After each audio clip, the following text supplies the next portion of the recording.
విజయవాడ ప్రకాశం బ్యారేజీ వద్ద వరద ఉధృతి కొనసాగుతోంది. దీనికి సంబంధించి లేటెస్ట్ అప్డేట్స్ మా ప్రతినిధి రాము లైవ్ ద్వారా అందించేందుకు సిద్ధంగా ఉన్నారు. రాము, ప్రస్తుతం ప్రకాశం బ్యారేజీ వద్ద వరద ఉధృతి ఏ విధంగా ఉంది, దానికి సంబంధించిన డీటెయిల్స్ ఏంటి? చక్రి, వరద ప్రవాహం అయితే అత్యధికంగా ఉంది ప్రకాశం బ్యారేజీ వద్ద. ప్రకాశం బ్యారేజీ వద్ద మొత్తం 69 గేట్లను ఎత్తి నీటిని దిగువకు విడుదల చేస్తున్నారు. దీనికి సంబంధించి అంటే మనం విజువల్స్ లో కూడా చాలా క్లియర్ గా చూడొచ్చు. మొత్తం 69 గేట్లని కూడా ఎత్తినటువంటి పరిస్థితి అయితే ఉంది. ఇంకొక పక్కన 4,68,720 క్యూసెక్లను సముద్రంలోకి, అలాగే కృష్ణా తూర్పు కాలువకి 4,454 క్యూసెక్లు, పశ్చిమ కాలువకి 1,116 క్యూసెక్లు విడుదల చేస్తున్నటువంటి పరిస్థితి అయితే ఉంది. అలాగే మొత్తం 4,74,190 క్యూసెక్ల వరద ప్రవాహం అయితే దిగువకు విడుదల చేస్తున్నారు. అలాగే మొదటి ప్రమాద హెచ్చరిక ప్రకాశం బ్యారేజీ వద్ద కొనసాగుతున్నటువంటి పరిస్థితి అయితే ఉంది. పైనుంచి అంటే పులిచింతల నుంచి 3,96,712 క్యూసెక్లు దిగువకు వస్తున్నటువంటి పరిస్థితి అయితే ఉంది.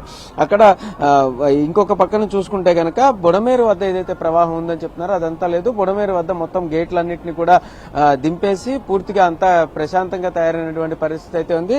అయితే ఖచ్చితంగా ఇక్కడ ఏదైతే ప్రకాశం బ్యారేజ్ వద్ద నుంచి వస్తున్నటువంటి ప్రవాహం ఏదైతే ఉందో అది దిగువకు వెళ్తున్న పరిస్థితుల్లో పైనుంచి లంక గ్రామాల్లో ఎగువ లంక దిగువ లంక కూడా పూర్తిగా రాకపోకలు లేకపోవడం, అలాగే పక్కన ఉన్నటువంటి లంక గ్రామాలకు కూడా పూర్తి స్థాయిలో నీటి ప్రవాహం ఎక్కువగా ఉన్న పరిస్థితుల్లో ఎవరిని కూడా బయటికి రావద్దని చెప్పినటువంటి పరిస్థితి అయితే ఉంది. ఇంకొక పక్కన దిగువకు వెళ్తున్నటువంటి ప్రవాహంలో ఇటు అవనిగడ్డ, నాగాయలంక, కోడూరు, అలాగే పరివాహక ప్రాంతాల్లో ఉన్నటువంటి పొలాలు వద్ద కూడా మొత్తం ఎవరిని బయటికి రావద్దని, రైతులను కూడా పొలాల్లోకి వెళ్లొద్దని చెప్పినటువంటి పరిస్థితి అయితే ఉంది. అక్కడ దగ్గరలో ఇటు కృష్ణానది పరివాహక ప్రాంతంలో ఎక్కడా కూడా చేపల వేటకు వెళ్లొద్దని, ఎవరు కూడా నదిలోకి వెళ్లడానికి వీల్లేదని హెచ్చరించినటువంటి పరిస్థితి అయితే ఉంది. ఎక్కడికక్కడ మాన్సూన్ రెస్పాన్స్ టీంలను కూడా ఏర్పాటు చేసినటువంటి పరిస్థితి అయితే ఉంది. అయితే విజయవాడలో ఇప్పటికే ఏర్పాటు చేసినటువంటి మాన్సూన్ రెస్పాన్స్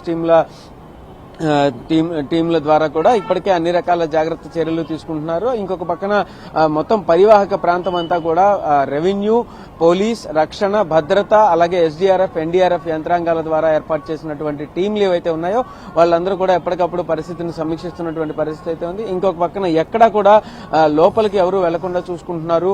మరొక పక్కన ఎక్కడైనా కూడా కాజ్వేల వద్ద గానీ, ఎక్కడైనా నీరు కట్టల మించి దాటుతున్న దగ్గర గానీ ఎవరైనా ముందుకు వెళ్తున్నట్టు కనిపిస్తే కనుక అక్కడ వాళ్ళని వెంటనే కంట్రోల్ చేయడం, అటు నుంచి ఎవరు వెళ్లకుండా చూడడం కూడా జరుగుతున్న పరిస్థితి అయితే ఉంది.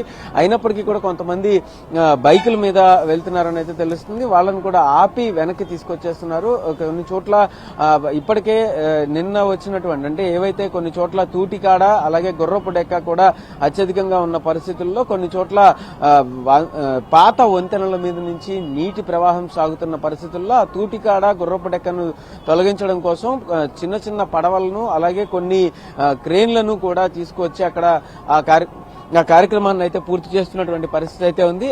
ఈ విధంగా మొత్తం మీద ప్రకాశం బ్యారేజీ వద్ద నుంచి వెళ్తున్నటువంటి వరద ప్రవాహాన్ని పూర్తి స్థాయిలో సరిచేస్తున్నటువంటి పరిస్థితి అయితే ఉంది. పూర్తిగా ఇది ఇక్కడ ప్రకాశం బ్యారేజీ వద్ద ఉన్న పరిస్థితి. Bhogi, thank you Ram.